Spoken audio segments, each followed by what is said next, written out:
Customer states that his vehicle making grinding noise whenever you press the brake pedal. So as you can see that the brake pads and the rotors were metal to metal, and whenever he presses the brake pedal and it makes the contact and making the grinding noise.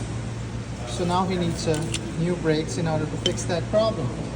Another thing I would like to share with you guys is that make sure you take your vehicle to the mechanic shop as soon as it started making grinding noise, because if you don't take it to the shop, what it gonna fuck up your brake caliper, and now you need new brakes as well as a brake caliper.